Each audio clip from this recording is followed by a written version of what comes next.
Scorecard. Today on the program, we are in one of the two local governments that were extracted out of Ikeja local government. And here today, we are here to have an exclusive interview with the chairman on what he has been doing in the last 2 years. I must let you know that the man is rolling out the drums and the entire community is agog with activities set up to mark the second year anniversary in office. We are in Ojodu Local Council Development Area, and today it's going to be explosive on the program because you get to see what the local government has done so far in the last 2 years, what the chairman started doing a day prior to this interview to kickstart the 2 years anniversary in office. This is Wumi Ayeni. I'm going to take this time out, and when I come back, I'm going to be seated with the chairman of Ojodu Local Council Development Area. Just stick around, we'll be back in a jiffy.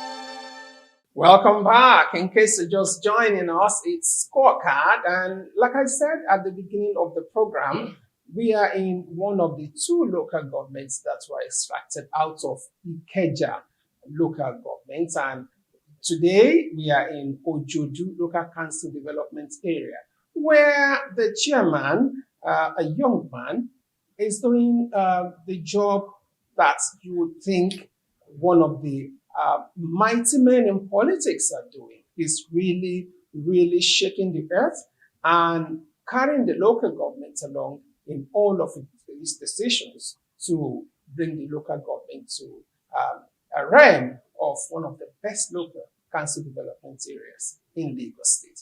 Today, we want to unveil and delve into his world of achievements. We want to see what he has been able to achieve in the last 2 years that he became the chairman of Ojodu Local Council Development Area. I'm talking about a man who was read by a political guru here in Lagos State and by extension Nigeria, because the father is very well known in the sphere of politics in Lagos State and of course in Nigeria. I'm going to introduce to you right now my guest today on the program, Honorable David Olusegun Odumba. Nice having you on the program today. Yeah, you look cool, you look charming. What's your secret? Secret is work, more work. Really? Oh, wow. I think I'm going to take your recipe today so that I can be working by it. Now, let's go straight into what is happening in Ojodu Local Council Development Area. It's been 2 years that you came on board as the chairman of this Local Council Development Area. What has been your driving force to achieving what you have achieved so far? Yeah, first of all, I want to thank the community and the good people of Ojodu LCDA for giving me this opportunity to serve. It's been 2 years, it's been 2 fantastic years. A lot of challenges which we've been able to surmount, and a lot of positive have come out of the 2 years in office. All right. Now, well, without much ado, because we have so many things to really show to our people on this package, let's go to, we'll be looking at 4 key areas of development as usual on this program. We want to see what you have done in the infrastructure sector. We want to see what you have done in the education sector. We want to see what you have done in the environment sector. And then the last will be, we're talking about the human and healthcare developments that you have carried out so far. Now, let's take it one after the other. From the infrastructure angle, what are those things that you have put in place within this brief 2 years? Yes, basically like the normal things you expect from a local government, we've been able to tar some roads. The roads that we are actually in tarring are roads that connect more roads. They are link roads. So, for example, Oyatogun will lead to Muyibi and which other road, which at the end of the road decongest Ogunusi Road. So we've been able to do most of these connecting roads and some patching roads as well, drainages for areas that get flooded. presently we're working at Area G. If you know Area G very well, if you pass through there, you can see that there's issue with flooding and issue with the road as well. So we'll be moving in by Monday to make sure we see the area and make sure it's dry as well. And other black spots within the community that needs our urgent intervention. Okay. So we've been able to do that. When we came in, we opened another PHC. We have 6 primary health centers. We opened one at Agidingbi. Currently is working normal 9 to 5. We put to turn into 24 hours operation. We've been able to engage the stakeholders within that community, the balance that we might probably need more land to actually extend it more to accommodate more people and more service delivery. So we're working on that. Our ICT center have been redeveloped. We've turned it up again. We've upgraded the services in there, the computers, the building itself. And one or two of our PHCs have seen proper upgrade. The one at Apata is now 24 hours. And most of our PHCs are now solar powered. We intend in the next 2 years be able to cover the remaining 4. So far so good. Let's now go straight to the education sector. The primary schools, the GCE forms, the JAM forms, those are the support you have given to students that wants to further the education. But let's start from the primary school sector. Yes, for the primary school sector, presently they're on holidays. By the time they resume back, we provide them with free buses within the community to assist them moving from A to B, especially those with parents that are less to do within the society. And Subeb is in charge of schools, but with that we're doing our own fair share as well. We'll be giving the junior primary, the junior high tables and chairs this coming holidays. We've met with the parents forum. They've told exactly what they want, so we're presenting them with tables and chairs, and we're looking at providing school uniforms as well, and back to school equipment for our primary schools by the time they get back to school. We did it last year, we'll do it again this year. And more importantly, the teachers as well. We've been able to create a scheme where we empower them, give back a token to them to encourage them and to show that we care about them and to bring the best out of them. All right. Now, how about those ones that have passed out from? Last year we did about 150 forms. This year we're going higher. We're doing 200, probably 250 forms. We are hoping and reaching out to multinationals and companies within the community to see how they can assist to make the numbers even higher. I don't mind getting it up to about 500. The more, the merrier. And we're also focusing on out-of-school children as well. Our vocational center is up. The ICT center is up, like I said. You can learn modern skills and technologies that are necessary for today's working environment. And on vacation, you can learn so many trades. You can learn to be a tailor, a shoemaker, hairdresser, whatever your passion is. We have those resources and we have them abundance here for our youth to take use of as at when due, as when needed. Okay. Now let's talk about this environment. Although before we got here, I had moved around, and I can see that your environment is clean. So what are those things that you have put together, the machineries you are using to sanitize and to do proper cleaning of this environment? Yes, periodically we move around the community and we move refuse from black spots. Funny enough, majorly from our schools. We don't know the reason why that is, but whenever we are called, we move around the schools to gather the refuse and more so to cut the grass and make sure it is nice and tidy. And also within the community, we look up black spots regularly, we desilt regularly. And once we desilt, we pack up the refuse instead of allowing it to go back and causing more havoc. And we're constantly on the lookout for all the spots to make sure our environment is tip-top. And on Thursdays as well, we do a lot of fumigation within the community, businesses, shops, churches and mosques, markets as well frequent. Yes, we do all of that.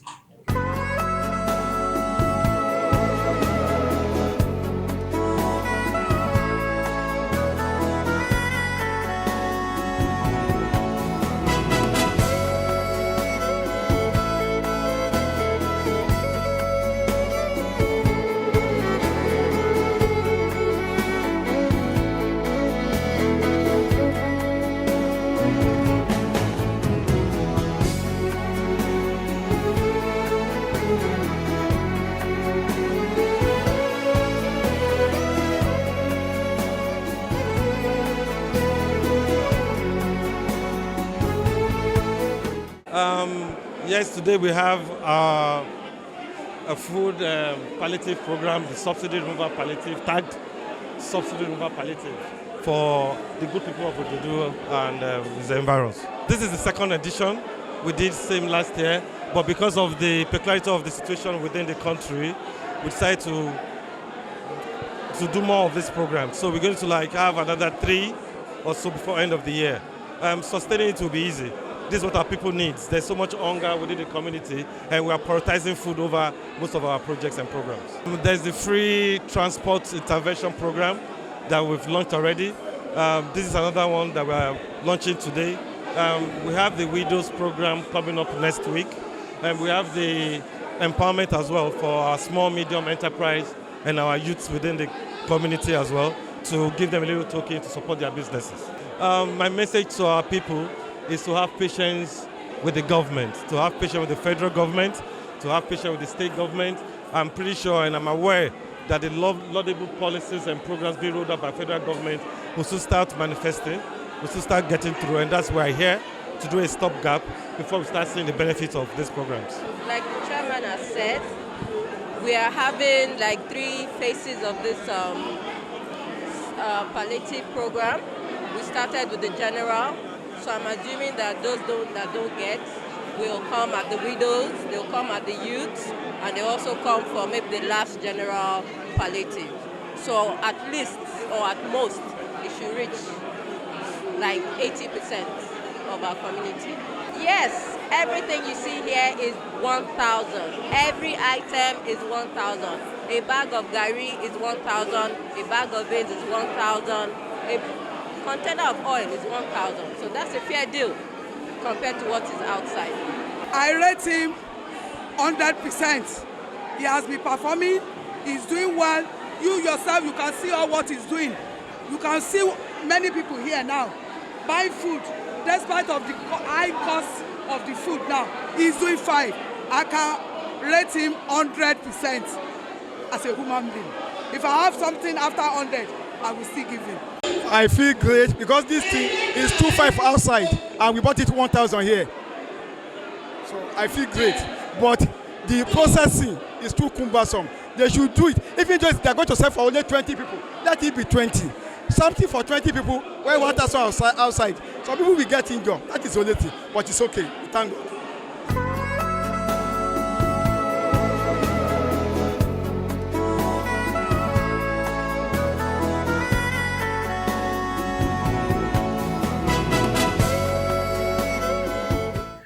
And now let's talk about the security of this environment, because the life of the people must be secured first of all before we talk about the So what are the measures you have put in place to actually address the issue of security in this community?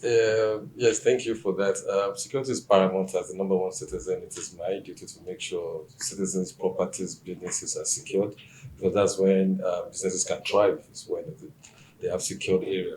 What we did when we came in, we have regular security meetings from the Area G, Ojodu Police Station, Alausa Police Station, and Agege Pen Cinema. We do it periodically every month. They give me a lot of feedback on the situation at hand, as at present.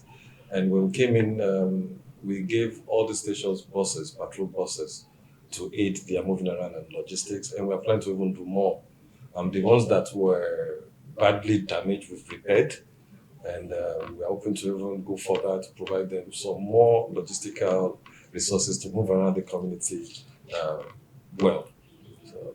All right. Okay. Now, as a youth yourself, I want to know what are those things you are doing to truly bring the youths on board, in order to develop them, plunge them into a world of resourcefulness, so to say. And then the widows, the women that are unemployed or married, what are you doing to improve the livelihoods of these people? Yes, for our widows, they are dear to my heart. And single mothers. We're in a society where there's no safety net. The only place where they look for succor and for help is the local government, sometimes churches, funny enough. But we stand in to be that gap, to be that government body they can rely on. So periodically we do. Another one is coming up. We did last year. I think in a week's time we will have another widows food bank. We'll be giving them subsidized food product to take home. I think it's for free. This is not subsidized. The one we did last was subsidized, but this particular time we give them free. Rice, gari, palm oil, vegetable oil, Maggi, all those necessary cooking utensils. And we're not just doing haphazardly, we give them something meaningful that can serve them for a while. Same as the single mothers. And if you notice, most of the single mothers and widows are the breadwinner of their family. So they have one small business or the other. Maybe a kiosk in front of the house, maybe they're selling call card, POS venture. So we've been able to provide about 100 POSs for them, and we're even going further to provide a little token for their businesses, so to assist them to grow their business to even a more profitable venture.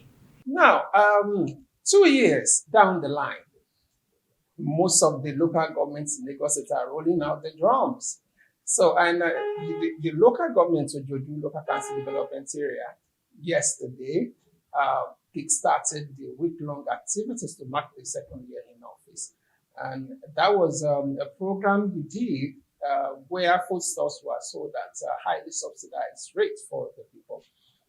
What should we be looking out for during this week-long activities marking your second year in office? Yes, the people should be expecting more. This particular period is a difficult era for Nigeria in terms of what is happening currently. I'm talking about the subsidy removal that has happened. We're in total support of the federal government. We think it's a laudable idea. We think the president is on the right track with his policies, and it will take some time before we start seeing the effects of these policies. And that's why we as a government, a responsible government, deem it fit to come in and fill in that gap. And we are into three major areas. We're focused on three major areas: transportation, we're looking at food, and we're looking at cash incentives.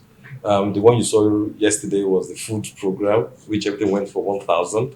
We had rice, we had beans, we had yam, we had oil. A 2-liter oil now goes for about 3,500, 3,800. It was sold for 1,000. We have vegetable oil, onions, peppers, and so much more yesterday. And with the success from the feedback we got, we plan to roll more before the end of the year, probably 2 or 3 more, just to cushion the effect of that subsidy. It has affected all sectors of the economy, from transportation to food prices to a lot of stuff. And those are the areas that we want to intervene on to make sure we bring a lot of support to our people. Okay, yeah, you're talking about transportation. You rolled out some vehicles for are those vehicles meant for the community or for the party? They're meant for the community. The party is the community. We're part of the community. We're here to serve the community. Yes, they're meant for the community. And the critical success factors to make those buses work is what we're doing for now. The next couple of days, they're test driving it for now. We've interviewed the drivers, and we've told them that we're representing the government and how they should address our people. For the fact of providing free buses does not mean they should be maltreated. You know, and the fueling, the maintenance, the drivers, whatever cost that is associated with the smooth running of the program will be borne by us. And it's not for 3 months. After 3 months, we evaluate what is going on in the country. And I'm pretty sure the policies and intervention program by the federal government being rolled out by our president, Bola Ahmed Tinubu, a couple of days ago, will start trickling in and people start seeing the effects of those policies. Yeah, you've had it all from the horse's mouth, and that's talking about my guest on the program Smoker today, Honorable David Olusegun Odunbakun. He had told you, he had reeled off to you the programs that he had lined up to mark the second anniversary in office, and also he had taken us through his world of achievements since he came into the office. And I must say that I have been here, I have gone around, and I am a living witness to most of the things that he had said, by going by what we had seen in this community and the people we had spoken to. Yeah, right now, I'm going to take you straight to speak with the vice chairman of this local government and the head of the working force in this local government. That's the council manager, to air their views. And then we also speak with a youth representative, a woman leader of this local council development area, in order to establish some very sacred facts about the government of Honorable David Olusegun Odumba. And from there, we shall be saying our usual bye-bye on the program today. Nice seeing you. Just stick around. We'll be back in a jiffy.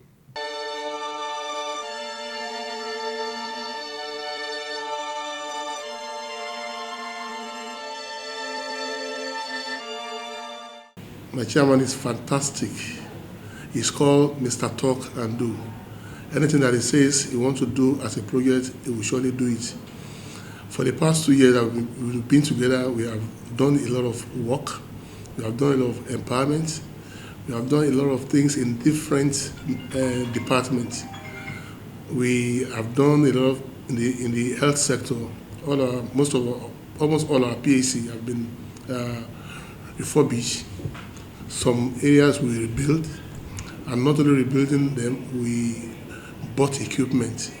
We lifted them up.